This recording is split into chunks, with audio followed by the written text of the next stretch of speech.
Here in America, work is in trouble. We've offshored our manufacturing, sent away good jobs, and lost so much ability to make things. American Giant is a company that's pushing back against this tide. They make high-quality clothing, sweatshirts, jeans, dresses, jackets, and so much more right here in the USA. Visit American-Giant.com and get 20% off your first order when you use code STAPLE20 at checkout. That's 20% off your first order at American-Giant.com, promo code STAPLE20. With so many options, why choose Arizona State University? For me, the only online option was ASU because of the quality. Their faculty was really involved with their students and care about your personal journey. The dedication to my personal development from my professors, that's been extremely valuable to me. Earn your degree from the nation's most innovative university. Online. That's a degree better. Explore more than 300 undergraduate, graduate, and certificate programs at asuonline.asu.edu. Ladies and gentlemen, welcome to the Beautifully Broken podcast. Today we get the pleasure of sitting down with my good friend, Christine Dionese. What is she? We're going to answer that in the podcast.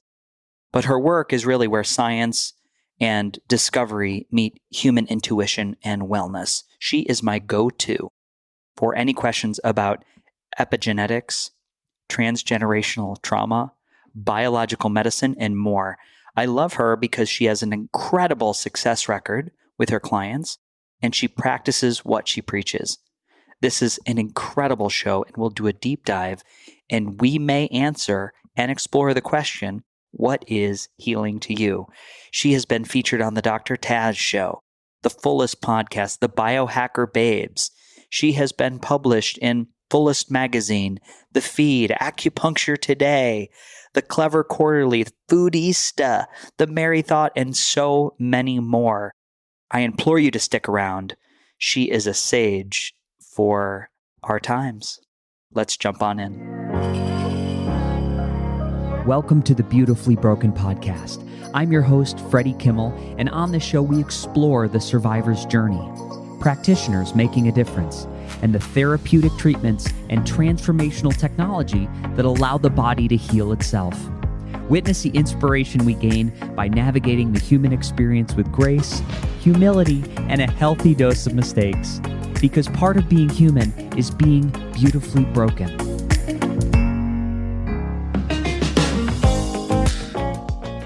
Ladies and gentlemen, welcome to the Beautifully Broken podcast. We are here today with my very good friend, Christine Dionese. Do you say Dionese or Dionese? If you're in Sicily, you're saying Dionese. But if, here you are, you say Dionese. Yeah, Dionese. Good morning. How you doing today? Awesome. I've been looking forward to this podcast for a long time. We were waxing about our podcast backgrounds, and I was mentioning I've got these plants that I am testing. We're going to use a quantum device on one and some hydrogen water and Brown's gas, and then I have a control plant. And I'm always interested how energy influences organic material. So, and you mentioned you were doing some of the same. Yeah, with Lila Quantum. So they've got the quantum blocks, which a lot of people are familiar with, but they have the IO upgrade service for your entire home, your plants, your pets, you.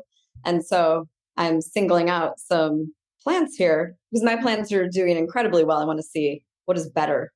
What's a measure of better? Yeah, I love that. We have to put these things to the test.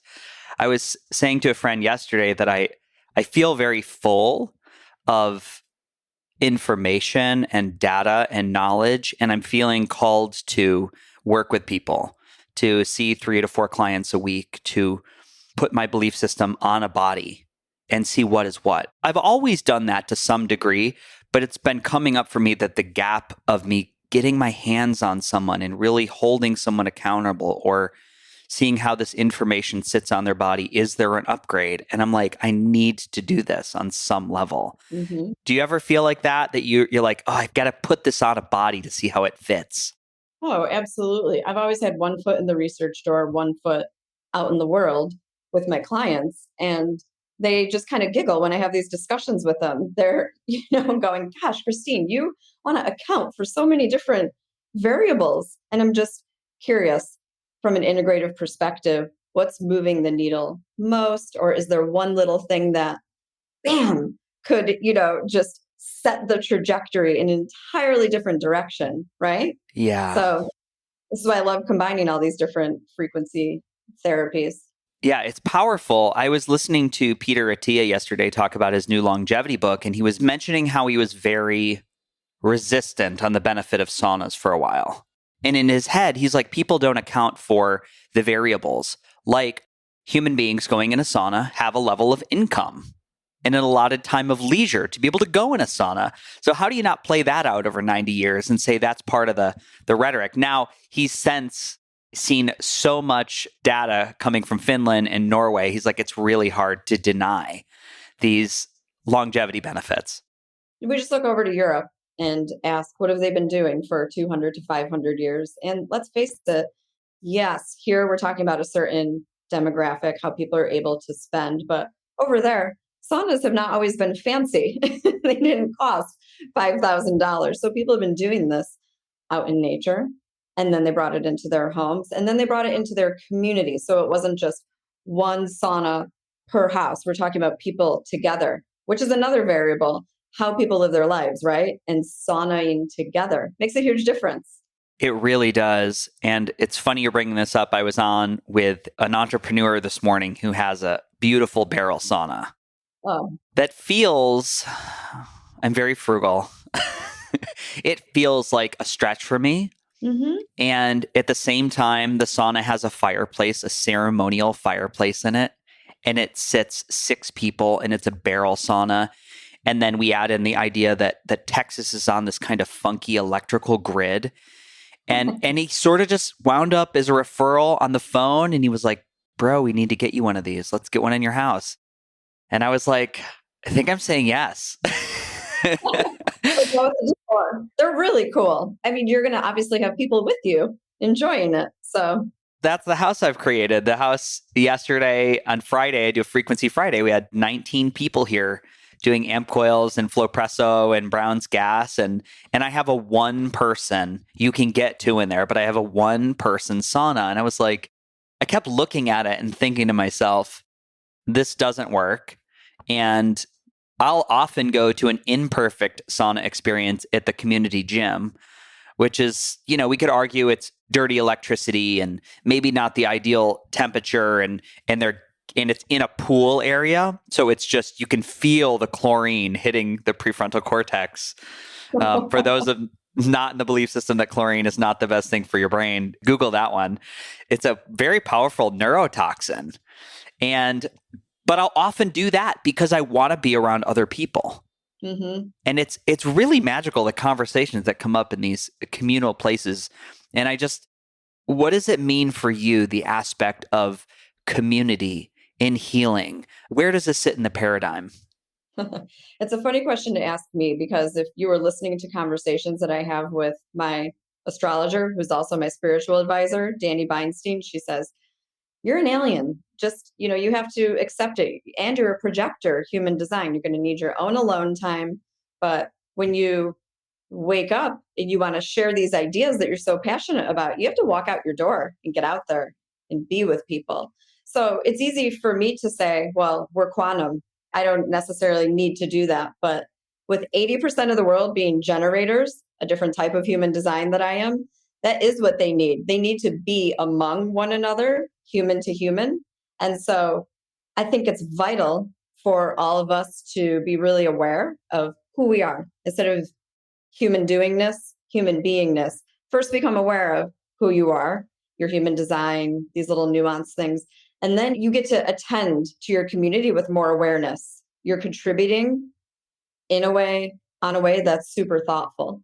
So it could be just a casual conversation that you have at the coffee shop, and then you go home to work in your office all day. Or it could be, the most energy I'm going to give today is with you on this podcast. And then I'm going to go into my office cave and do projector things. So I think it's vital and essential and wonderful and beautiful and satisfying and all of those things.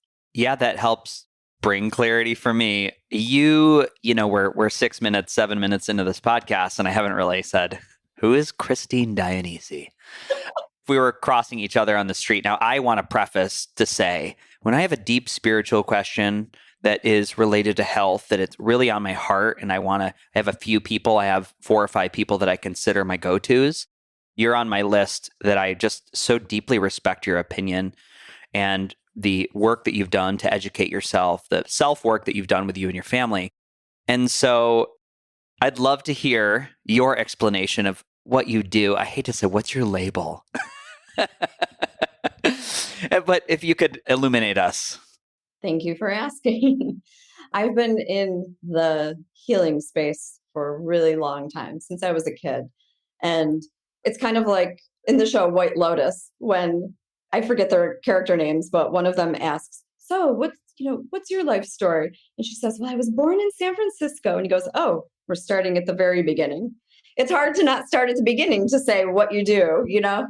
So how about this? I've always been in environmental medicine, helping show people your environment influences you. And that's the magic of life. You get to decide how you want your environment to influence you. So today I practice epigenetic medicine through the guise of helping people upgrade any part of their lives by transforming their beliefs. So I call my clients epigenetic upgraders. It means that you get to choose how your life is going to go based on what you expose yourself to. And I got into all of this way, way, way back when I was studying psychology at Nazareth College in Rochester, New York, where we're both from. I was studying psychology. I was really, really deeply immersed in the world's religions and philosophies. And at that time, my lifelong friend and mentor, Jim Cervelloni, he was teaching me naturopathic medicine. We were at his health food store. We were doing these incredible consultations that other MDs and health practitioners in the community weren't doing. So people would just flood in the door. So I had all this cool psychology and philosophy and world spirituality and religions that I was studying at the same time as learning naturopathic medicine. And it just became so abundantly clear to me that it's such a choice. And going back to what you asked me a few minutes ago, do we need to be in community? What does that represent? Absolutely. So acquire more labels over the years. What does Christine do? She's an epigenetic upgrader. I help people transform their lives and live life on their own terms. And so I use human design, neuroimmunological, neuroendocrine medicine, traditional Chinese medicine, hardcore genetics, epigenetics, all of that through the lens of biological medicine, New German medicine. So it's a true hodgepodge of integrative medicine that I'm practicing. But really, I meet people where they are. When you come to me, I want to know who you are out in the world. Who's Freddie? Before I throw all my fancy labs and tests at you. Because what matters most is how you're living your life, how you were raised, what your perceptions are about what your world is. And then we get into the more nitty-gritty about, all right, how's your environment influence you? Let's get some labs. Let's get some data. Let's put these things to the test and see.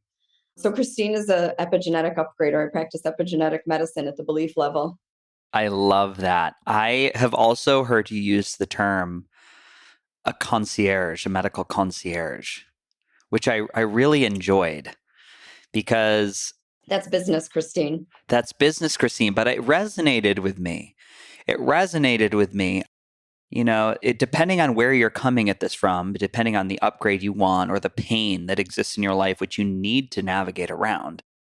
I really like the idea of a concierge. Lately, I've been really into the term Sherpa.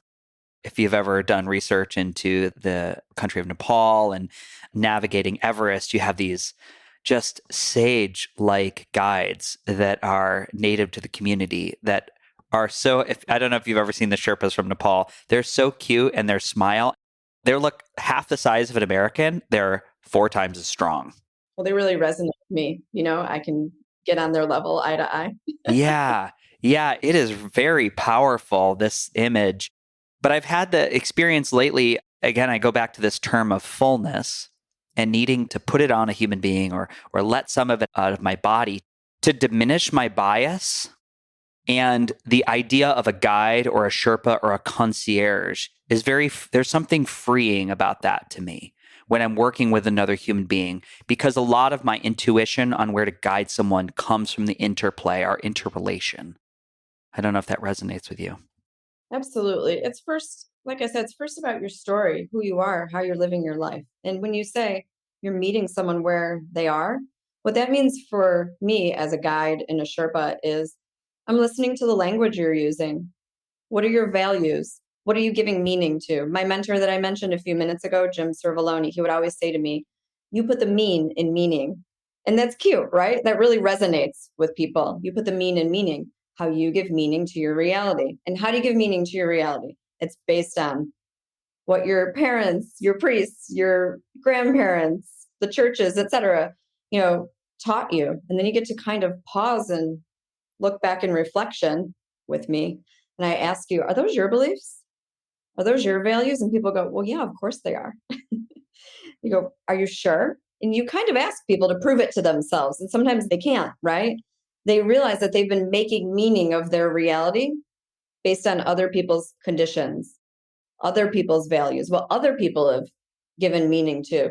So it's a really interesting opportunity to meet people where they are, learn their story and what has shaped it, and then say to someone, oh, so you're identifying with some disease state, thyroid concern, cancer, whatever you're calling it. Well, did you know that your beliefs are manifesting on the physical plane? What you give meaning to, what you've assigned value to, has been a story, a multi-generational story. And that's who you are and where you are in this very moment. And so what you're saying, gosh, I feel like I need to be in community, and this idea of concierge to really meet people at this level, it's a journey. It really is. And, if you just meet a practitioner, they run your labs and say, okay, here's what we're going to do. It feels a little intrusive. It's nice to kind of let down your hair, be listened to like the Sherpa does. Let's face it, when you're climbing Everest, suddenly you need to go to the bathroom and it might be number 2. And here you are faced with needing to get really personal with somebody, right? Yeah. And so it's holding this different level of space. And I ask people to commit to a year to be with me in this concierge space, but I joke, we're going to become old friends because I spend years and years and years doing this kind of work with people. And some years it's all about talking. Other years it's about doing labs because they're ready to detoxify. They're ready to let go of how they had given meaning to whatever the disease state was. Whatever they were getting from that, identifying in that way, they're ready to get something else and create a new story. And so that's why all of these beautiful tools that we have can come together. So when you ask me, oh, what do you do? That's such a exhilarating question to answer, right? Yeah. Because there's so much that comes into fueling and channeling how we're guides with one another, for one another. There is so much to that question. And I don't love it. I don't love doing it. And in an hour opportunity to meet the world on a podcast, I think it's helpful because not everybody is in on our backstory. So more to come on that. Maybe that's going to evolve for me. I want to just walk back a couple terms, and I never want to assume that the audience is, what does she mean by epigenetic medicine? Can you first define epigenetics and then say how that applies to the field of medicine? Absolutely. So the way that most of us are sharing the expression of epigenetic medicine is you have genetics, and there's a really great saying, genetics load the gun, epigenetics pull the trigger. So epi means above. And I talk a lot with my hands. So above here, we've got all of these variables coming in from our environment. Epigenetics is how these variables influence our genetic expression. So this is how we give meaning to our reality. Basics: clean water, polluted water, non-GMO, beyond organic foods, low vibration foods, right? Those contain information. And what we choose to consume influences epigenetics. So what's trait expression? You got your mother, your father. They come together to create you, and they have conferred messages to you, DNA coding. So they don't just give you exactly what they have. It's kind of shaken up. It's called recombination of DNA. And then you are the unique being that you are, right? So however they were living their lives up until they conceived you and birthed you, that information is given to you. Now, here you are born into this world. So you've got their information that they conferred to you and how they have been living their lives. And now you've got the environment that you're living in. And so all of that is this incredible epigenetic information. So what you choose to fuel yourself with, what you choose to feed yourself with, from relationships to food to water to air, that's epigenetics. So it was obviously once thought, you're dealt whatever. Here you go. Here's your genes. That's your fate. Your fate is sealed. Well, we obviously know that that's not true because certain people are born with cancer and then their children don't develop that cancer. Those are the really obvious things, right? Or you take two twins and you separate them at birth. One is sent to Siberia, one's sent to a beach in California. You can see the magic of epigenetics unfolding, right? Different exposures. Yeah, so that's a really basic understanding of epigenetics. And the thing is, it doesn't need to get complicated. I think that if we can embrace, the environment influences us, let's accept that and let's create a beautiful life based on that, right? Yeah, it certainly does put one back in the driver's seat when it's explained that way. I was listening to someone yesterday. It was a scientist. I was going to share the podcast with you and I didn't. That was just on Andrew Huberman, and they were talking about the DNA and the RNA and how you can almost think within each cell is this, to take, for example, the IKEA manual that has a map to build every single piece of furniture and every element of your house you could ever need. And in each cell is the directions for everything. And then also in there is like the protein to like write it. It's like your 3D printer. I've got to make this stuff with something, right? And it just really struck me, within each cell is the schematics, the engineering plans from everything I need in my body. And to not take into consideration or hold weight for that, the hydration of the cell, the heavy metal toxicity or glyphosate, which are nutrient inhibiting elements in our environment, or sexual trauma, emotional trauma, could not have an effect on the expression of this protein, is crazy. And it was in the gym, and I was like on the ergonomic ski machine, and I'm like skiing away. I'm like, oh, this is crazy. Why don't people know about this? So you did tell me about this, and I went and listened to it, and I kind of did a lot of fast forwarding through the beginning. But the part that I thought was most important was discussing memory, inherited memory. They were looking at C. elegans. And of course, it's, let's look at other microorganisms. Well, let's talk about humans, right? Because here we are, life is the clinical study.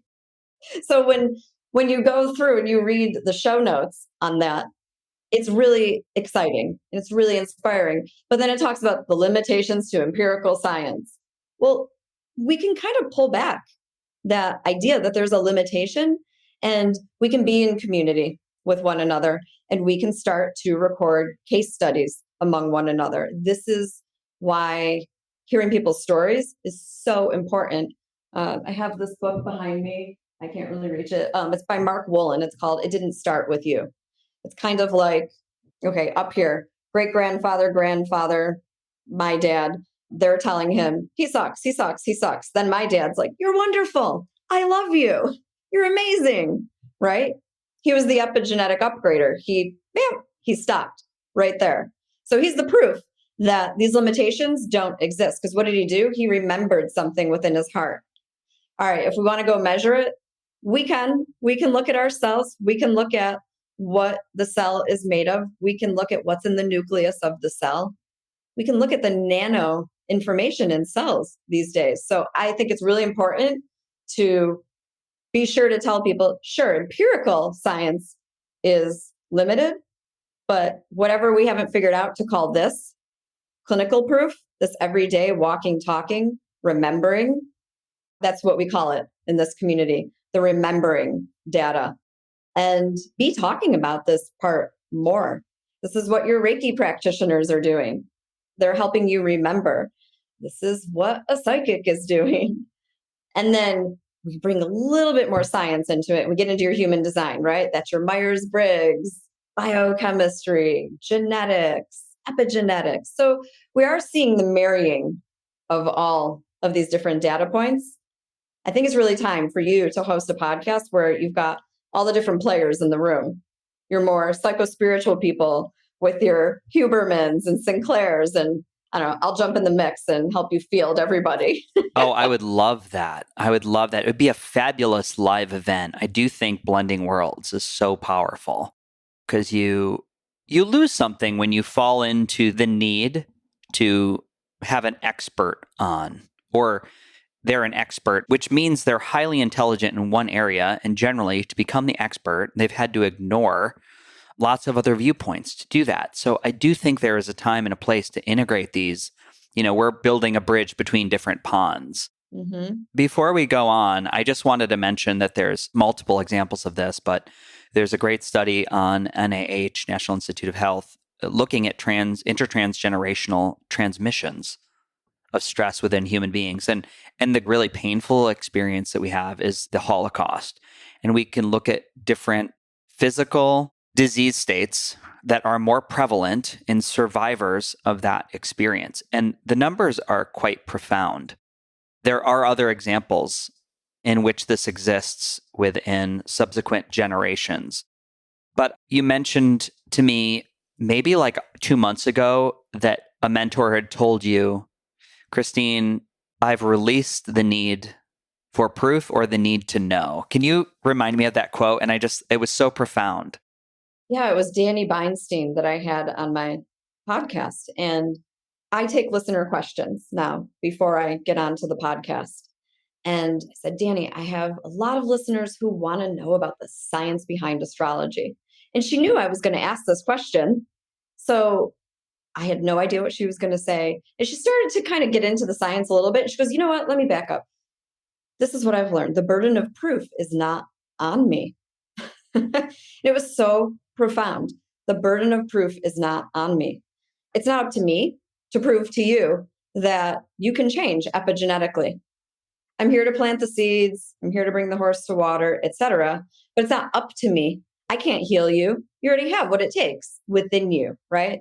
And so she was just getting into the nuance of the burden of proof is not on me. So what is the proof? What's the proof? It's making a decision to change our minds. And you brought up something just a second ago about the Holocaust. So when I was in med school, I had the incredible opportunity of going and treating Dr. Edie Edger. I don't know if you've heard of her, but she's world famous. She lives in La Jolla. And my mentor was working with the military and Dr. Edie Edger at the time on the epigenetics of post-traumatic stress for veterans. And living in San Diego, huge, right? So Dr. Edie Edger, she was in the Holocaust. She doesn't call herself a survivor. She calls herself a thriver. She calls herself something to be celebrated because she made a decision. Now, I haven't looked at her genetics, so I don't know all the bells and whistles, but I know her story. And she made a decision at the time. And she decided that she was going to thrive. So she did what she had to do to make it back, to be able to tell her story. And of course, she talks about working through her trauma, but she's the real deal proof. She's the real deal proof. And so she went on to inspire everybody enough to do the research on post-traumatic stress, enough to get into the cellular science of how we hold on to this information and how we can transform. And back then, a lot of that data is what ended up getting certain other pieces of research paid for, like cell studies on how we hold trauma, cell studies on epigenetic trait expression. So different pathways, the methylation pathway, showing that we should be using methylation to show when we've released trauma, because we could see how the methylation cycle is optimized once we've released trauma through different various therapies, talk therapy, frequency therapies, acupuncture and Chinese medicine, bioacoustic therapies. So yeah, that's what it was. So it was actually the military that wanted to do these studies. But anyway, that was a really profound time in my life. And I knew then it's people's stories that make the difference. Yeah. It's people's stories. It's not testing mice in a lab. It's not looking at things under a petri dish, because that could get kind of boring and static. I do think that some of the scientists that Huberman is chatting with, they're doing some really profound work. And I wish that we could come up with the guy's name right now because his research is really profound. Yeah. For sure. I can look it up. I would also love, you mentioned how we use the methylation process. Can you just walk through again, just for the audience, and explain that in case somebody's new to that term and how that could be upgraded or downgraded based on genetics and why it's important? Yeah, absolutely. So in the biohacker community, it's really fun to look at popular genes. Let's talk about, BDNF, brain-derived neurotrophic factor. We know what it does, right? But when we isolate a gene, it's very allopathic and Western. So before we jump on the bus and we take off from the starting point, we have to back up the bus and start with methylation. Methylation is going to determine how genes express, how genes can be optimized. So methylation, we're either methylating great, over methylating, or under methylating. So methylation is all of our enzymatic processes. It's the information for how we're telling our genes to go and operate, basically. So how we're methylating, that's determined on, what I was talking about earlier when we were born. So what's methylation involved in? Homocysteine. What's homocysteine involved in? How we make neurotransmitters, how we use different proteins, amino acids, and then how all of those biochemicals start to give more information to BDNF, MTHFR, COMT, all of those processes. So it's basically your core enzymatic processes, the information, the set of instructions that's going to allow you to epigenetically upgrade. So it keeps us from putting the horse before the cart, basically. When we look at methylation status, we can go, ooh, you're aging pretty dramatically biologically. Let's slow down that methylation and let's optimize some of those enzymatic factors.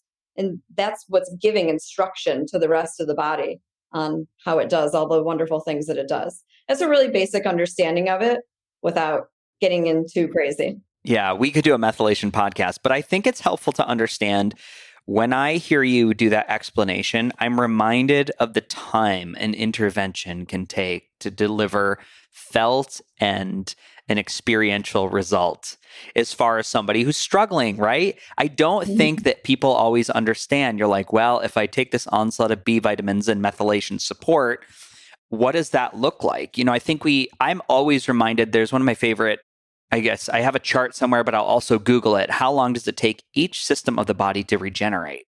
The retinas, the skin, the nerves, the gut lining, our bones, and looking at the time it would take to repattern the whole body, a net whole new Freddie.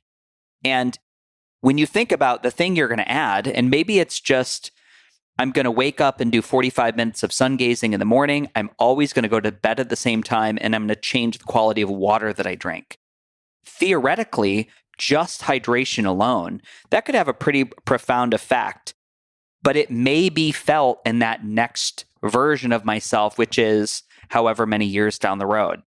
Obviously, hydration is like going to change quite a bit of functionality right away. So there's other things we can put that on, but I do think it's important just to consider that all the systems of the body, all the different tracks regenerate at a different level. And when there's better materials, better building blocks, and then we have the ability to carry out the instructions better of that next version of me.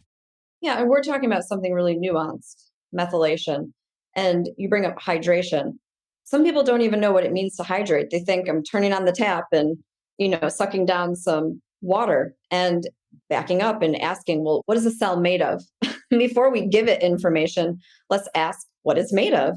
Then we can understand how we nurture it, right? So with hydration, that's just, what are we nutrifying our bodies with and why is the question that I always ask. I mean, when my first years of private practice, the burden of proof was on me. I had decided I was doing something very alternative. So I wanted to prove to people. When you go to school for traditional Chinese medicine, which my formal degree is in, you're also studying allopathic Western medicine. So you go to medical school for allopathic, go to medical school for traditional Chinese medicine. And back then it was, I need to prove how I'm doing what I'm doing. So it was hardcore neuroendocrinology, but you're still putting the horse before the cart when you start there. You have to back up and ask, where's the instruction manual here? And what am I really doing with all of this information? So when you talk about where to begin, I just think of the nervous system. I'm starting to take this conversation in the nervous system direction. Great. Because all of us biohackers, all of us citizen scientists, all of us doctors, all of us researchers, we're so passionate.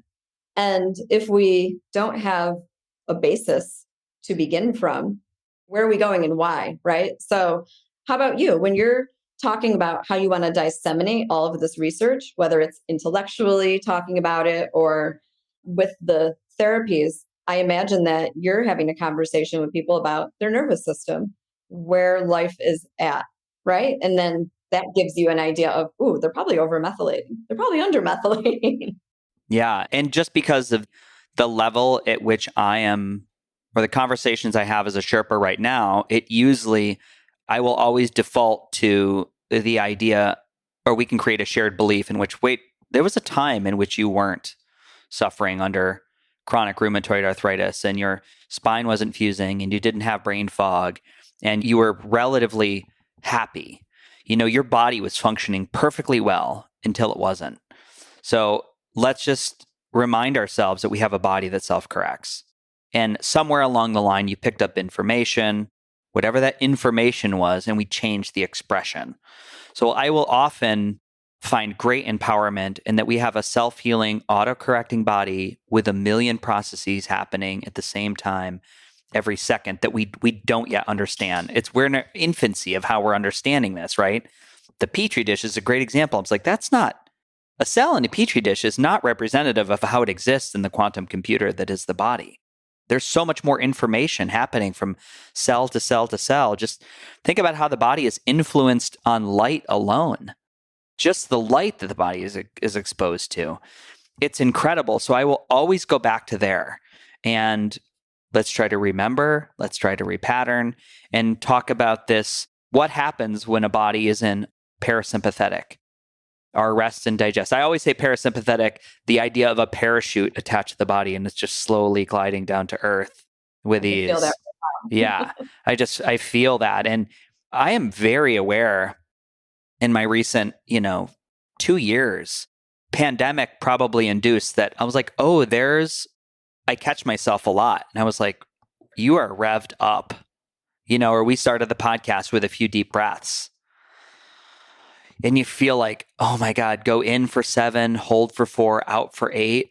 How good does that feel? And am I doing that enough? So I'm aware even in my own life that I don't trend towards that state, which is a regenerative healing state. And so for me, to go back into nervous system tone, it's an area in which I can confidently say it's safe for me to advise on.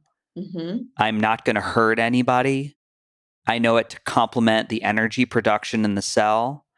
I know it's going to complement not only yourself, but all the people in your immediate family unit and your community, because you will show up better. That power of pause it's happening in real time. I'm not so reactive to all the outside stressors. Absolutely. Lauren from the Biomed Center, one of my friends and colleagues, she called me one day and she said, I have a patient and I can only do 1 or 2 things with him today. Mm-hmm. And he really, really needs something to optimize his HRV. And he has a lot going on in life. And I didn't even have to think about it. I recommended some of the bioacoustic magnetic frequencies on amp coil to do along with one of my favorite light systems. I use the Lumiceuticals. They're different colors of light and pads. They do solfeggio and Nogier frequencies. And so I didn't ask any questions. She just told me what she told me, and I just knew that was the thing. That was the nutrition that this person needed. And to your point, he came out, his breathing was regulated. She said, oh, I could just see his face softened, and he just looked happy. Yeah. That's all that matters sometimes. Yeah. It's not the first conversation to talk about your rheumatoid arthritis and your achy joints. It's, oh my gosh, I haven't even stopped to breathe all the way to the bottom of my lungs and out, right? Mm-hmm. So the fact that she knew that she just needed to do something to help regulate that parachute effect, it was so genius. Yeah. And I think that's the whole point of meeting people where they are. Why are we giving any advice that we're giving until we start in that one spot right there? Yeah. And I don't know about you, but I found it so important. And so I've had such a calling to better embody the things I talk about. Absolutely. Mm-hmm. To really hold myself accountable for, 3+ miles of walking a day. I have a go, no go policy. Like there's no next step out of bed until I gratitude. There is no day. So it's not like, oh, I didn't do it today. It's no, I have a contract with myself that I will be late. I will miss other things. I will fall out of integrity with appointments, but I am going to either gratitude journal or I'm going back to bed. And It's huge. It's huge. It's so big. And it's just, there's something special about picking up a pen and taking the time to place out the written word for me internally that puts my nervous system in a different place. There's this great example of, it's always about, in America, bigger, faster, harder, stronger. And there's this beautiful example. I have a video of dominoes, and it's a 1 ounce domino. And then there's a 3-ton stone. And it's like, tink, tink, tink, tink, tink, tink, tink, tink, tink, tink, tink, boom. And you see this thing go, and you're like, oh my goodness, that is the power of a single choice made different. Pretty amazing. Pretty amazing. It's not power. I see examples of this all the time, Power versus Force, which is a great book that I often pass out to people. Yeah, but back to the nervous system and your role in this place. Where do you see that impact in working with people over a year? Like, is that something that you witness to see the redirection of nervous system tone or the implication of these, pulling in these different lifestyle hacks to reset the nervous system? How do you see it change trajectory as far as like outcomes and joy? It's really incredible to witness visually how this plays out on the body, right? People come to me really excited, are ready to transform. So they have ideas in their mind about what they want to do, sometimes about how they want to do it. And a lot of people, of course, are wanting to put that horse before the cart. And so, like you said before, people need a little bit of patience. But when your nervous system is all revved up, that can be challenging. So reminding people of these abilities to self-heal. So constant reminders of it. And having self-check-in and asking people questions about their intuition is a great way to help people connect with joy and satisfaction. This is one of the biggest reasons that I do so much with beliefs. You can hold people accountable by asking them questions about what they believe in and what they value. And when you find out that what they believe and value was given to them by their parents, and you tell them that they have the ability to create their own values, that actually does this interesting thing. You can literally, I've seen HRV change in the moment when you present this to somebody. They take a deep breath in, you can see them getting a little anxious. And sometimes I'll just place my hand on their shoulder if I know them really well, or I'll smile at them and I'll go, it's possible. You can thank your parents for what they gave you, and it's time to create a new story. And they take a deep breath and they have a detoxification. And they literally take a whole huge piece of information that's been living inside of them. They breathe it out. And what do you see? You see that HRV data change. You print out that piece of paper and you go, look, you did it. That's what it takes for certain people at first. They do need a little bit of, wow, look, you did that. We did that together. We're a frequency. And I'll tell people, we just did that by talking. We didn't do amp coil. We didn't do lights. We didn't do anything fancy. So that's kind of how I build a baseline with people, showing them that they have this ability from within, and everything on the outside is a bonus. We have all these cool things that we can use, right?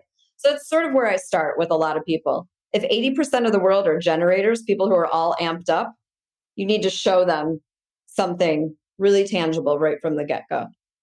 And then they're ready to put in some of the real work, because people do. They need to be in that parasympathetic phase to even contemplate the idea of that they might need to detox from a parasite, that parasite might be holding onto the information about how they were abused or neglected or weren't seen for who they were as a child.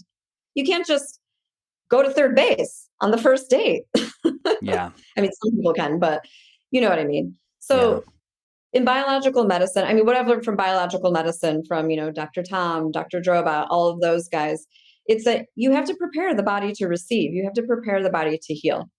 And that's why it's so important to start with the nervous system. I mean, some of us practitioners move faster or slower than one another, but when you're talking to people who are calling in big, big level transformation, it has to be about healing the nervous system, priming the nervous system. Yeah. The terms Western medicine, functional medicine, and biological medicine, what comes up for you as the difference between those? Biological medicine is the container that holds allopathic, Western, functional within it. I wish I had the diagram in front of me, actually. Can I show a book? Sure, you can. This book right here, Bioregulatory Medicine. It's written by those guys I was just talking about, Dr. Droba, Dr. Tom, Odell, great guys. And they talk about, well, what makes up biological medicine? And it's completely integrative, completely holistic, psychospiritual, allopathic, Western. It basically creates awareness and acknowledges that we have a root and a branch. We might get in a car accident. Allopathic is great for that to treat frontline trauma, right? So sure, we need it for those reasons. Functional medicine, I think, is just a dress rehearsal for becoming a biological medical practitioner, basically. They're really steeped in allopathic and Western, and they're trying to get to the more integrative, holistic picture of functional. And I think functional medicine is taking on new meaning. Like I look at Dr. Will Cole, and he's addressing a lot about trauma and our lived experiences. And he does start with parasympathetic. So I think that he's already practicing biological medicine, even though he says he's practicing functional. When I was first in practice, that's what I did. I practiced functional medicine and I realized, I'm doing all these other things too. And I didn't know that I was practicing biological medicine by bringing in the psychospiritual, the epigenetic, et cetera, et cetera, et cetera. So that's kind of how I think of it. Does that resonate? Yeah, completely. I'm beginning to understand and, listen to more authors and watch more webinars and just understand the conversation better. My experience with biological medicine, until really I met you, had been I would have a friend or two be on death's door. So they would eventually find Dr. Rao in Switzerland, correct? Yeah.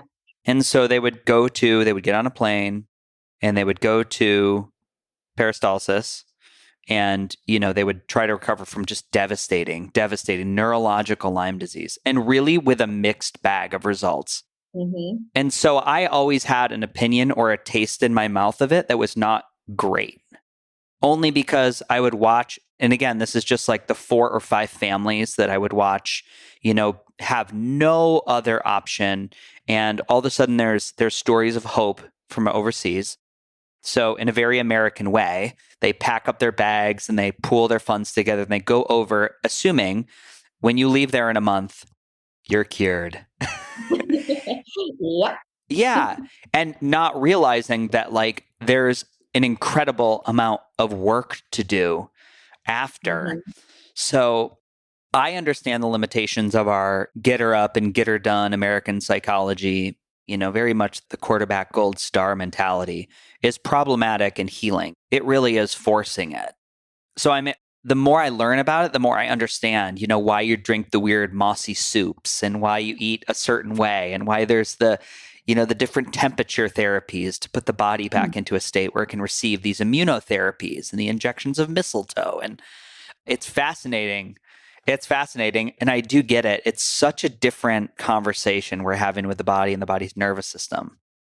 And it's evolving. Yeah. That's the thing. Biological medicine is rooted in European philosophy and it's informed as we evolve, right? Yeah. So what we've been able to do here in the US with biological medicine, the way that we've been able to expand on it and start bringing together the biohacking community, bringing together more of the psycho-spiritual. I think that I think it'll still be called biological medicine for a long time, but we've really evolved how we're doing it, because biological medicine, to a certain degree, can be a little standardized. But here in the US, one thing that I think we're doing really, really well is seeing people for who they are, and we're curating and we're personalizing, because we're acknowledging we've really fucked ourselves up over all these multi generations. And we need to hold a different level of space for people to detox from so much. And so, biological medicine, it's not medicine, it's a lifestyle, right? Yes. And so, season by season, sure, there's certain things that we're doing. In the winter, we're more contemplative, right? And as we emerge from winter, we take the best of the new information, and then we've prepared our bodies to be ready to be able to detox from what no longer serves. And so there, of course, are these these practices that we're going to do season by season. Some seasons, are about rest and retest, as Dr. Drobot says. Spring is about, okay, we tested, we proved to you, all the great work you've been doing. We're showing you your body's ready. Okay, ready? Ready? It's time to go. And then by spring, you're super activated and you're young, and you get to take in all these cool biohacking therapies because your body is just a magnet to receive these things. So by the time you get to winter, you could be the best philosopher in the world. You're so ready to contemplate. And that is actually when people springboard into their next spring, like a new person. It's so incredible to witness. So biological medicine is definitely this evolving container, but season by season, it's about evolution for sure. Yeah. I am reminded how powerful the tools are that I have in my home, like the amp coil and an ozone machine and the Flowpresso. And, I've got all the tools. And to just reference the idea that I'm putting it on people, I can always make a shift, usually a very profound shift. But if you go back to the patterns, and if you don't understand the why, and as you said, do you understand, your internal voice or what your heart wants? And maybe it's what your parents wanted. If we never do that work, I watch this all the time. People, they fall back in. And then the narrative becomes, well, this didn't work for me, or I it didn't call in the healing that I wanted. Not always. And God, there was this great pictograph yesterday I saw of like all the colors in a circle. I can't bring it up on my phone because maybe I can bring it up on my phone. It was really beautiful.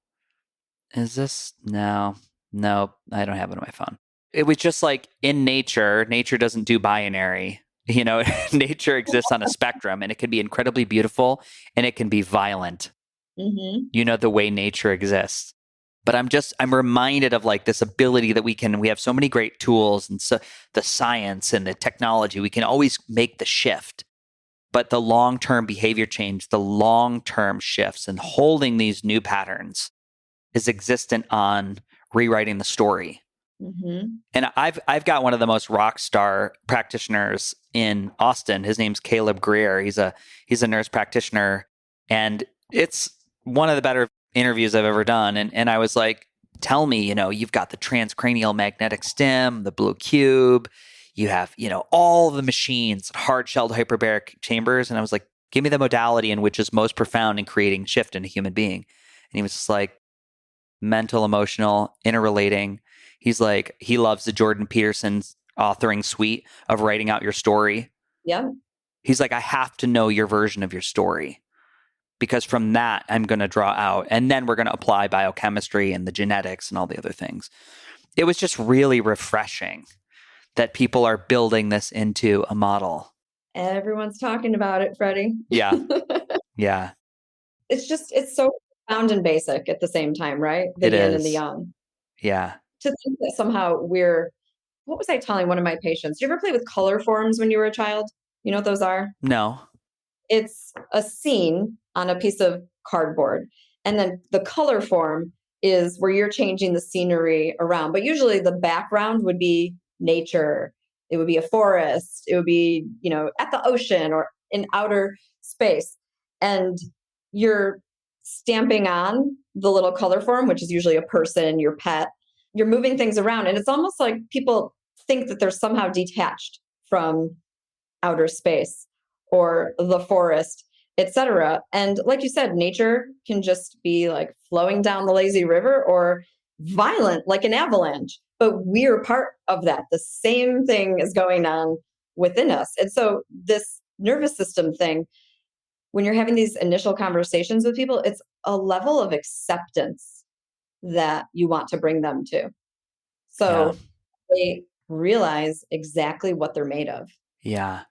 And I think when people realize exactly what they're made of, to your friend's point, then you can really use the story to heal and show people you've created this insane story. It's like so vibrant. You're 10 chapters deep in this story with all these characters. So why don't we send these characters off in a different direction? The one that you are actually manifesting in your mind, the one that you want, instead of thinking we have to go down this doom and gloom story. Yeah. So let's feed that story to your nervous system. Yeah. And people look at you like, okay, all right. I mean, I'm slightly willing to accept that. And then 3 weeks later, a month later, they're like, I'm starting to get it. I feel a little different. I think I want to do this.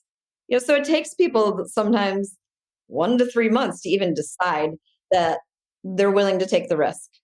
Yeah. And I can't believe still to this day, people have to think about taking the risk to heal. But gosh, people just still don't know yet. We have to keep sharing with them and showing them we're practicing this medicine. This is how we live our lives. We've made it a lifestyle. It's possible for them too. Yeah, the lifestyle is the medicine. Team, thank you for being you. Thanks for taking a break from this episode, which is amazing. I need to give a shout out to everybody who continues to listen and support. We have been working so hard to bring you products that really work, like Silver Biotics. Silver Biotics uses silver sol technology to give the immune system a boost. When you take it, your body releases chemical markers that signal your immune system that there's a threat, and the body kicks into high gear to defend itself. So the best part is, silver technology works with the natural system in the body, making it safe and an effective way to target invaders without all the nasty side effects of traditional medicine. There's over 60 patents and patents pending, and Silver Sol has sold over 30 million units, and there's no documented adverse reactions. The company is pretty darn proud of that. So think wound care, dietary supplements, cosmetics. They are biohacking the body with a mindfully enhanced supplement. So you can upgrade your oral hygiene with their toothpaste or their cosmetic line you can apply to the skin, or the new nasal mist for everybody out there struggling with kids that just come back sick every single week from school. Jump over to their site, use code Beautifully Broken in the checkout for a generous 30% discount on all the products. Team, let's get back into the show. I want to touch on one more thing just because we didn't get into it. And you've mentioned a couple of times 80% of the world is their generators. Oh, human design. Human design. So can you just say how human design is a tool which you're a fan of, which I'm just starting to dip my toe in the water, and how you describe that to somebody when you're talking about, oh, you're a generator, you're a manifest generator? Yeah, I like human design. It really is very integrative. It brings together everything that we've discussed today. So if you're embarking on it, you need to know what time you were born, what city you were born in, and you're going to use that information. Oh, what time you're born. You're going to use that information to plug in to a system that uses information about biochemistry, your chakras, Myers-Briggs, the I Ching. So it's this conglomeration of information that is helping you understand who you came here to be, not what you're here to do, but who you came here to be. And when you know who you came here to be, it's all about living a life. About I'm a human being, not a human doing manifester. I'm a manifesting generator. Oh, and then there's reflectors too. And the memes are hilarious. It's always, a projector just needs to get a couple text messages about going out for the night, and that's excitement enough, and they're totally fine with JOMO, like joy of missing out. Where a generator absolutely has to show up at the club, go to after hours, wake up at 6 a.m. to go out for breakfast. So it starts to give meaning to, oh, this is why I always felt that way. When I'm talking about identifying, values, when we sit there and go, wow, that was my priest's value. That was my mother's value. Those beliefs came from my teacher. And it turns out that they're a generator and I'm a projector. And I thought that I was doing it all wrong for all those years, that I needed to prove to other people I was qualified to doctor you. I was qualified to do research. I was qualified to give you advice. Oh, and by the way, I was going to spend 15 hours a day doing that. And then, I can't imagine why I have chronic fatigue and I don't want to go out with my friends on the weekend. So human design is so nuanced based on this integrative picture, and it helps give meaning to who you are and how you do life. So it's a different set of instructions. It even incorporates genetic code. So I'm a projector. My husband is a generator, and he'll just come flying in the door and want to tell me the whole story, all the details. And it's like this. And I'm sitting there going, hold on a sec, I'll be right back. Take a deep breath. Projectors are leaders, but from a minimalist perspective. We're not about the doingness. We're about leading people to drink from the well, inspiring people, and helping people create new structure and new meaning. We're generators. They are going to be people who can help us overcome old institutions and old dogma and uproot that and build the new systems, because they literally have the wherewithal to do it. Those are the people who wanted to stay at the club until 3 a.m. when they were younger. Yeah. So they're built to do that. Reflectors are here to show the world, to be the mirror. But when they're being their non-selves, they can take on everything from other people. So their job is to continually detox and be very aware of their nervous systems and what they need to be nutrified by. So I always root into human design with people, because they are doing life according to other people's terms. And I'll ask people, why are you doing that? And they'll go, well, that's what I was taught. Okay, well, could you be doing it a different way? I ask. And they'll go, I don't know, maybe. So I ask them, well, what are you getting from doing life this way? And then they joke and like, oh, I'm kind of tired and I don't have a great sex life and I'm overworked. And they start to name all the things that they don't want to be getting, right? So in human design, it's about being yourself, who you came here to be. But most of us until then, we're operating under our non-selves. So it's really interesting to unpack the science of who we are. Yeah. And for those people who still need proof, they can root into the biochemical, the genetic, side of things. And for people who are more into the psycho-spiritual, they'll get into the I Ching and, get into the other side of things. Yeah. There's a way in all of us, though. Yeah, it's fascinating. I think it's funny. There was a time in the last few minutes where your mic had froze and I talked, then you jump back in, and I was like, "Oh, she's not done." So if we heard that, everybody giggle along with us, because I love the perfection of imperfection on a podcast.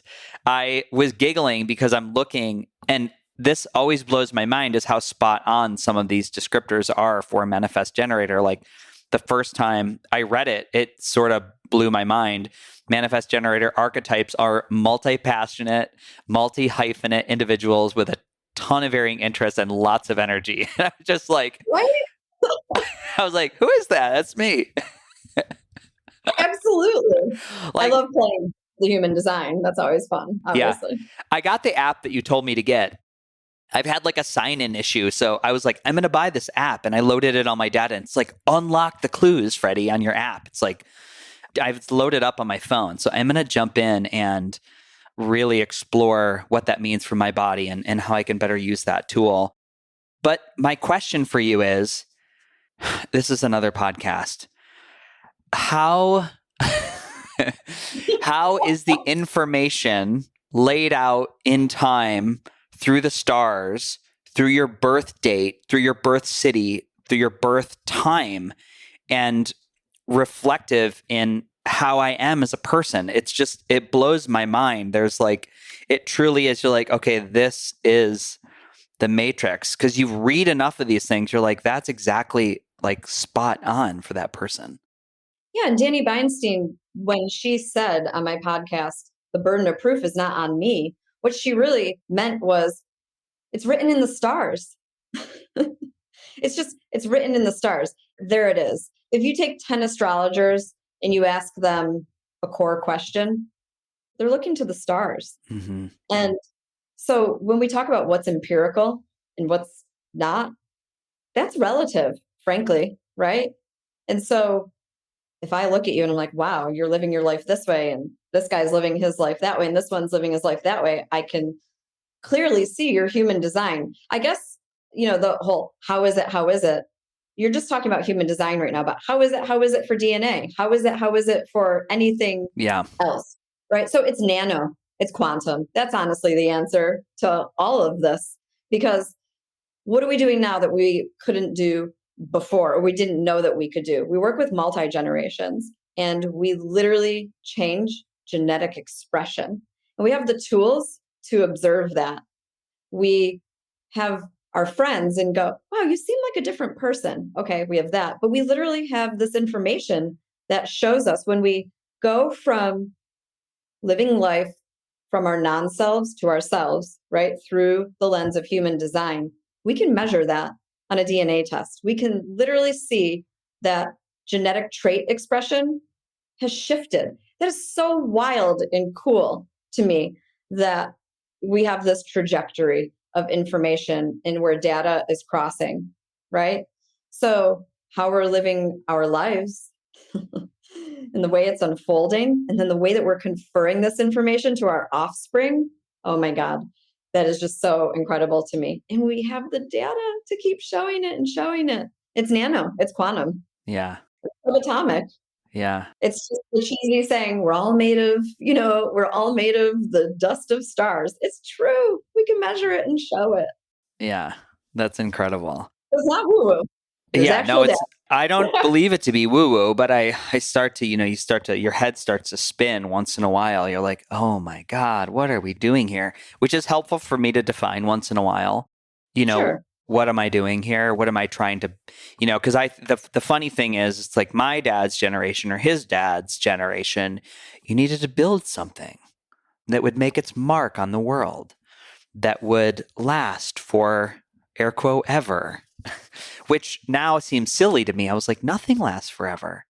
Nobody's building anything. There's no empires. There's no company. There is no legacy. Mm-hmm. In the grand scheme of time, why didn't we used to ask ourselves these questions before we told our kids that you need to work for the family business or you are fucking our lineage? Because it wasn't verbal, but I'm Fred the Fifth, who left. I love it. Who left the Kimmel Company, which was the biggest mechanical engineering firm in upstate New York. And that's what the Freds did. They were inventors and engineers and mechanics. And they were systems people. But when I decided to not work for my family, and I decided to jump on a bus or have my friend drive me down to New York City with $300 because I needed to sing on Broadway, and I was like, well, this sounds really fun. The working off Ridge Road in Brockport, New York does not light me up inside. Oh, no, neither me. Yeah, there was some, there was like, understandably, but there was judgment and there was resentment and there was anger. And, I didn't even talk. I was saying this yesterday. There were parts of my family that I don't talk to anymore. And that was another message that I picked up, is like, family is blood, family first, always family. I have found throughout my life that I am a happier, growing, exploding human being because I have created boundaries with certain blood relatives. And then I don't mean that in a way of judgment. I just mean you sit there and you have a A-B conversation, and it's like B, B, B, B, B, B, B. And you're like, I'm totally good with this. Mm-hmm. This burden is not on me to heal this relationship. So I'm going to go cultivate a life elsewhere.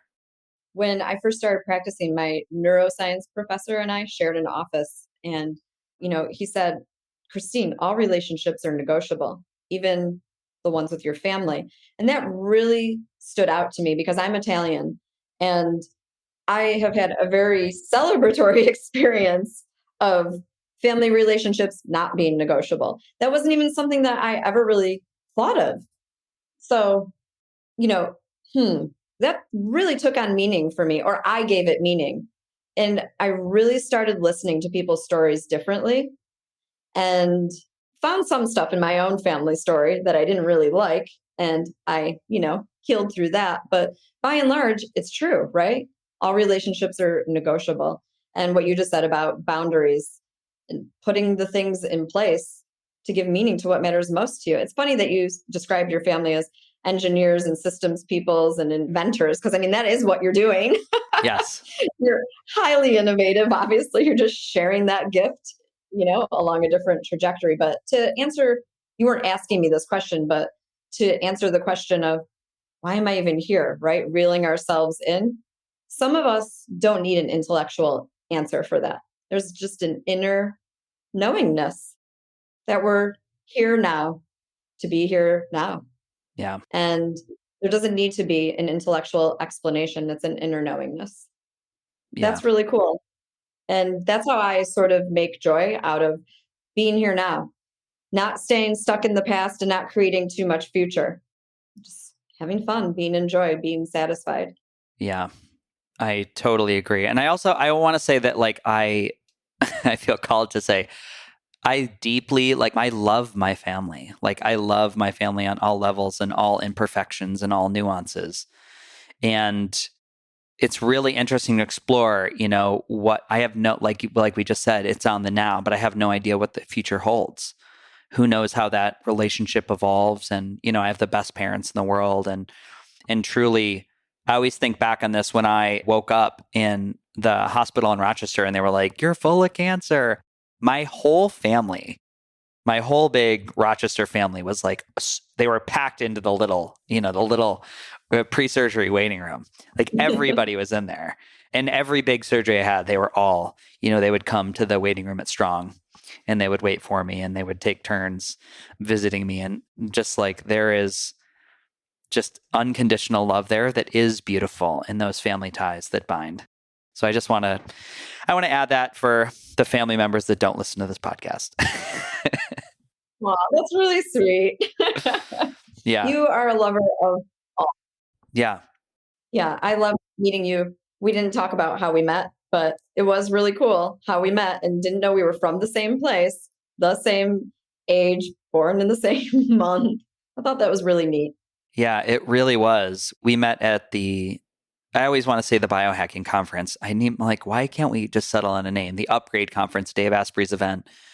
And we figured out that you were from Churchville, Chile. Yeah. You went to school in Churchville, Chile. I went to school in Holly. We played each other's soccer teams. There's no doubt in my mind that we were playing each other's soccer teams and we were probably both the same field.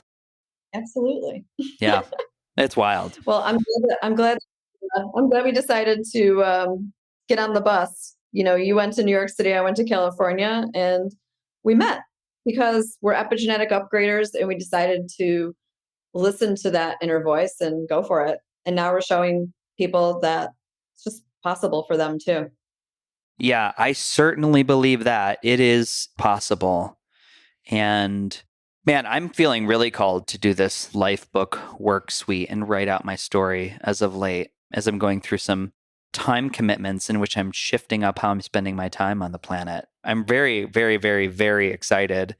And I want to say thank you for facilitating some of the connections which are allowing me to explore new things. Vague booking. That's a vague statement. Really, my thank you towards you is for being such an incredible citizen scientist, creating this lifestyle. It's so huge. It just, oh my gosh, it is. I tell everybody about you, what you're doing, and how you've helped open up this conversation. You've got one foot in the research door. You've got one foot in the I'm living the life door. And you're showing it all coming together. So thank you for creating the space for all of us to even have these conversations and share them. An incredible multiplier effect. Thank you. And Christine, where can people learn more about your work and follow you or become exposed to what you're doing online? Thanks for asking. So people can come to @wellexamined and follow along for the podcast, subscribe over there.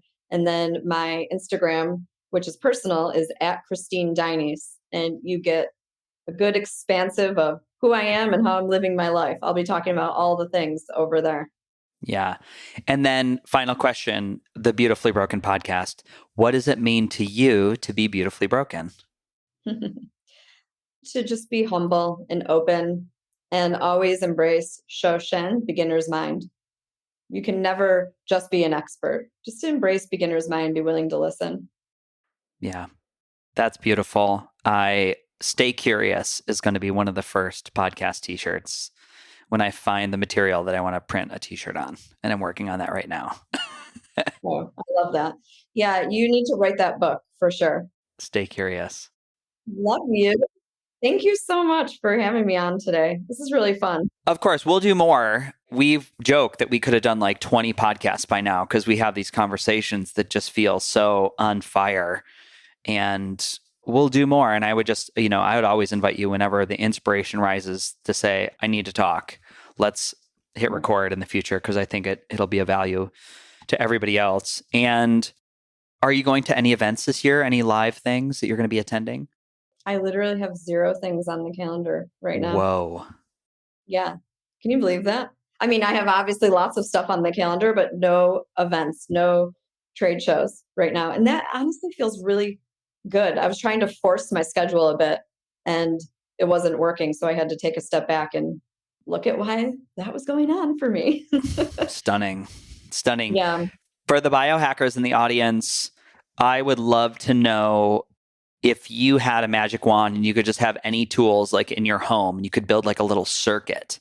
Mm-hmm. Is there a stack that you would throw together for yourself, for your family, or your community to have access to? Absolutely. So I love Sky's the limit. Sky's the limit? Okay.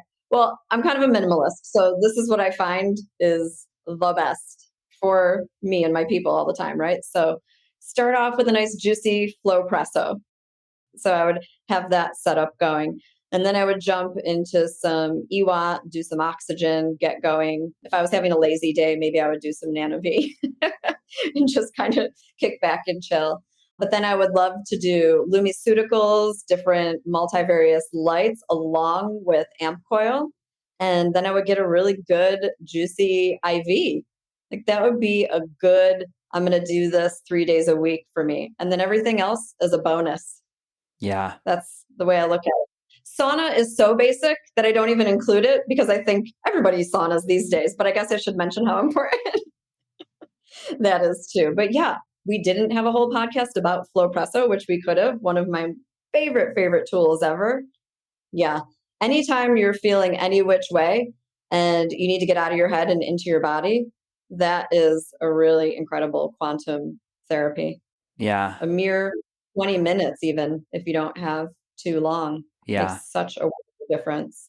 Yeah, I found that to be true. Is there a reason why you did Flowpresso, which is the 3-in-1 technology, lymphatics, compression, nano frequency technology, thermodynamic heat, and then into the oxygen, and then into the light and magnetics? Is there a reason why you went in that order? The original stack, the basic stack, that was created by Dr. Droba. And he found that it is ultimate in helping prepare the body to receive, but also give you something in the moment. So for addressing root and branch, continually, helping your nervous system and to get you ready to receive other therapies, but also something that you can walk out the door and go have an incredible day with for sure. I added in the lumiceuticals light therapy. I just found that is so incredible. But what you're doing is you're obviously moving information in such a way that you are going to be able to have an intellectual response to it. So it prevents Herx responses and it meets you where you are. That's the intelligence of Flowpresso. And I love using that word, the intelligence of Flowpresso.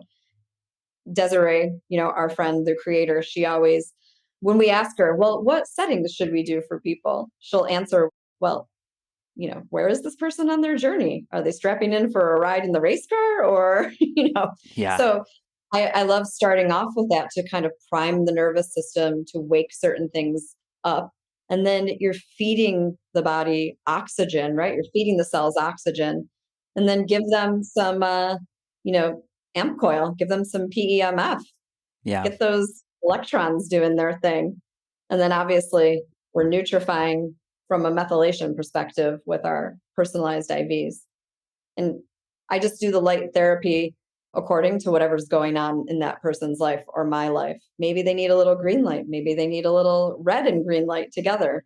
So all of that together, it's waking up the body to receive a message it needs on any given day. That's the way I look at it. And I Yeah. definitely thank Dr. Drobot for, he calls it the cell circuit. Mhm. And then I just, of course, like any good biohacker does, adds what they love to it. Yeah. I'm going to set that up.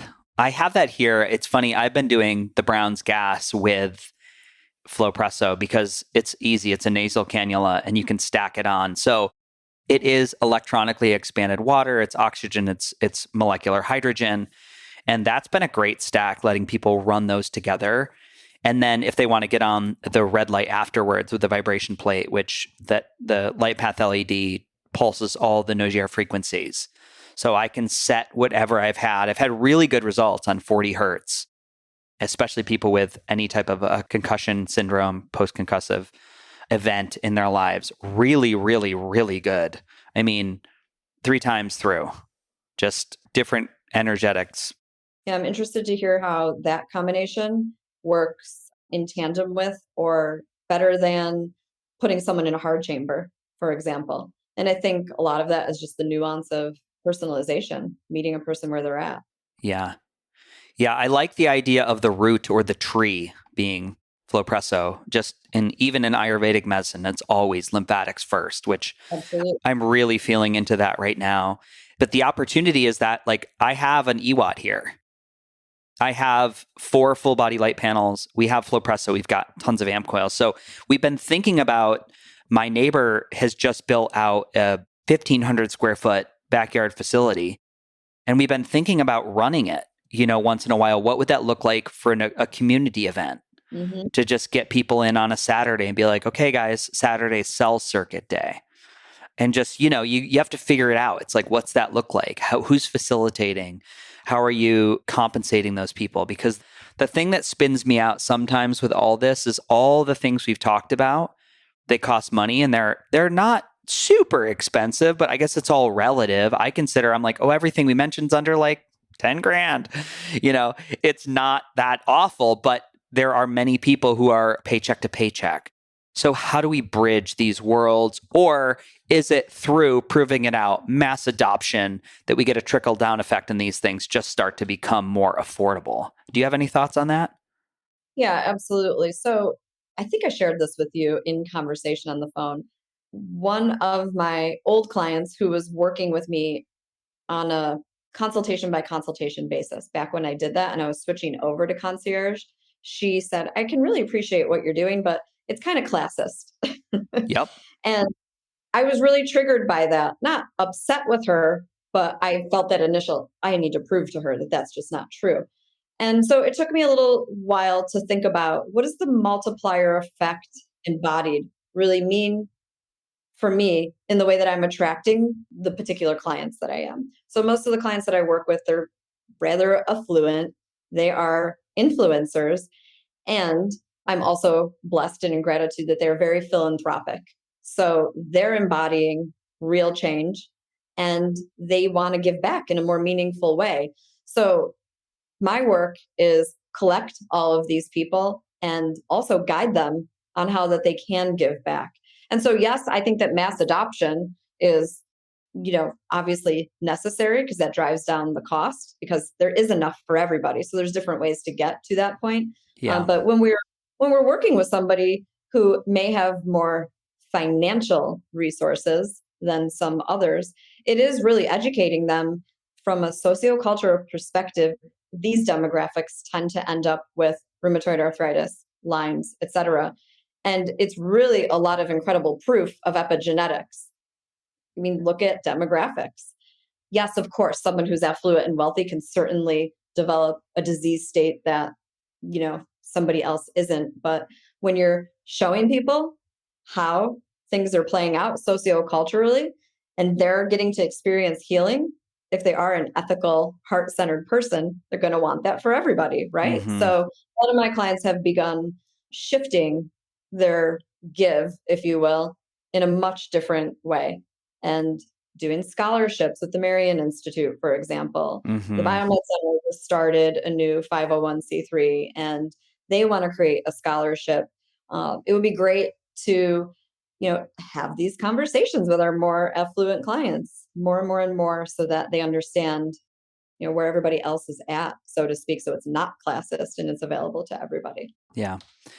Thank you. I've been wanting to bring that up on a podcast for a while, and I do believe you have to start somewhere. You can't just Absolutely. shame yourself into a little corner of inaction.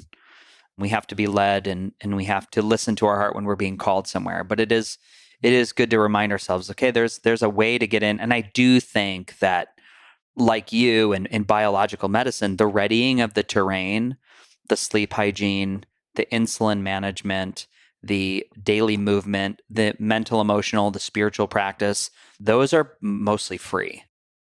And that's going to move the needle in a really, really big way. So I do think that is hyper accessible to the field. And that is not what kids are being taught in high school, in case you didn't know.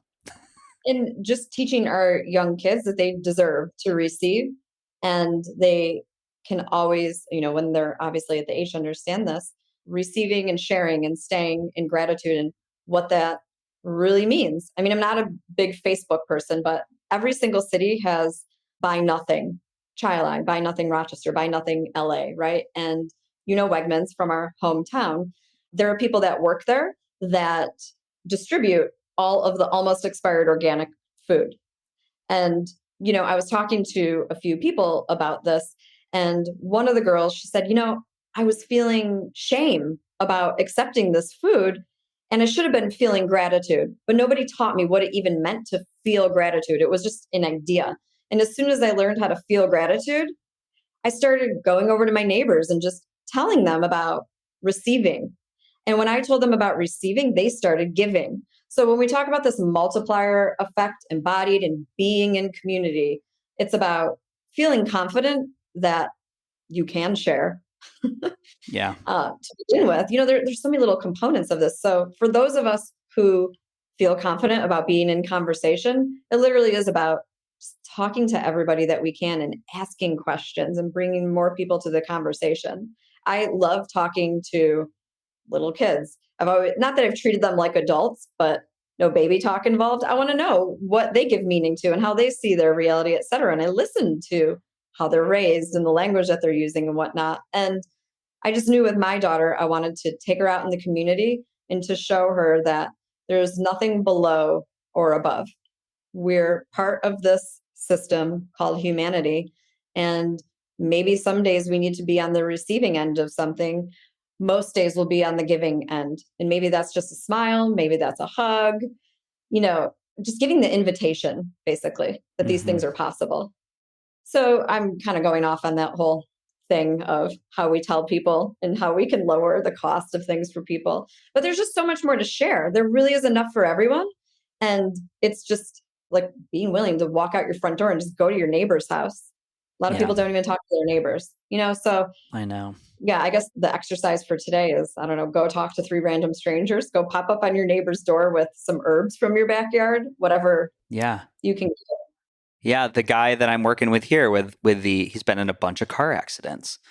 And he was talking about he's starting to have instances where he can't remember words and he wants to write a word in a sentence and it doesn't come. And he's like, this is really scary. It's happening more and more. And I just started to ask, I was like, well, when was concussion number 1? And he was like, well, this one happened here and this one happened here. I'm like, and have you ever had these treated? Have you ever had this professionally looked at? And, of course, the answer was no. And just listen, I can't promise you anything, but I've got this great full body light panel out here at 40 hertz, 20 minutes. I've got this great pulse electromagnetic device, 15, 30 minutes. And then I have a stethoscope, which is connected to an ozone machine, which is going to allow ozone to trickle down your auditory canal and get all this inflammation that could be up here in the neck. And I was just like, I think that stack could be profound. I don't want to tell you that it's going to heal you because it's not. Your body heals itself. But why don't you just try 3 days? And he was like, Freddie's like my sexual energy and my like veracity, like I feel my male energy coming back. And he's like, I feel like this activation in my prefrontal cortex. And, so he was like, I have this other friend and she's been in a car accident. She, can she come here too? And I'm like, listen, as long as you guys can do a 30-minute onboarding and I can show you how, the door is open. So I can't run a clinic, but if it's somebody I trust and there's like a referral process and you understand what this is wellness. We can't promise anything. Like, get her over here. Let's try a week, and I think that without a pill, without a supplement, without a drug, the idea that we're just exciting electrons and activating the mitochondria, I see amazing results in a very short amount of time. So I'm excited to keep seeing have you ever seen Dumb and Dumber when they're driving around the big, of course you have, in the sheepdog wagon and they're like, pick them up. That's what it's sort of becoming. So we will see. I've always said this, it's some community grassroots model. It doesn't need to be, you don't need to open a center. Well, like community acupuncture that exploded, right? Yeah. It's being done in people's living rooms or outside. Yep. It doesn't need to be a center. Yeah. It can be, you're building a playground for people to come play with wellness. And it's not, it could be very accessible, and the shared burden of this cost could really be a solution for the thing that you and I have just talked about in the last 15 minutes. Absolutely. If you have 5 families paying in, right? It's like, it's nothing. I live in the South now. So what do people do? They're very into regenerative farming, and people do farm shares. People are, buying in as groups, as communities. That's just how you do it here. So why can't we just stamp that onto everything we're talking about now? It's not that difficult. Yeah. We already have the answer. We just need to start talking to people about it more. You're the model. Well, talking to people and telling the story. Yeah. Telling the story. We just had I know I've got to close down my own podcast. We just had a co-event that I helped produce the grand opening of Central Health in East Austin, which is a center that they're going to be able to be guided through tailored biological medicine. But at the center also exists a cold plunge, a sauna, pulse centers, flow presso, light path LED, amp coils. It's all there for people to use. It just comes with the concierge service. And that's I'm pretty sure it's all day. Like, you can just go and do these things. It's really neat. And it was cool to see, 80 people be at the opening, just from people like, so incredible. Yeah, they're very interested in it. And it was just it was a big hit. So yeah, it's happening. It's happening. It is happening. I'm so excited. Yeah. I can feel it. I can see it. I'm hearing about it. It's awesome. Yeah, same. Well, have a beautiful day. We will talk again, and I celebrate you for the work you're doing and for being a guest on the Beautifully Broken podcast in season 6. Thank you. Love to you, Freddie. Big love. Ladies and gentlemen, you and I are moving on a 4-year relationship. That's got to be some kind of a record. Thank you for tuning in. If you enjoyed the show, head over to Apple or Spotify and please give us a review. I know how busy you are. I know you got a list of things to do that's a mile long, but it makes more people across the world hear this mission. And one more ask before you go. There's a way that you and I can continue learning. There's a way that you and I can continue to deepen the relationship that started in this episode. You could visit beautifully.broken.world and you can check out our brand new website and store. Listed are all the wellness tools, the supplements, the articles backed by scientific protocols to move forward in a wellness, the products that I am using and I personally love. Most of them offer a significant discount by clicking the link or using the code. And the beautiful part? They don't cost you anything extra, and at the same time, they do support the show. Now, we have another new feature alert. I don't want to overwhelm you. But if you want to see the beautiful faces of our guests, if you want to watch me unbox and review products, head over to our brand new YouTube channel, Beautifully Broken World. This last message is from my vast team of internet lawyers. The information on this podcast is for educational purposes only. By listening, you agree not to use the information found here as medical advice to treat any medical condition in yourself or others. Always consult your own physician for any medical issues that you might be having. Our closing: the world is shifting. We need you at your very best. So take the steps today to always be upgrading. Remember, while life is pain, putting the fractured pieces back together is a beautiful process. I love ya. I'm your host, Freddie Kimmel. These days, work is in trouble. We've outsourced most of our manufacturing to other countries.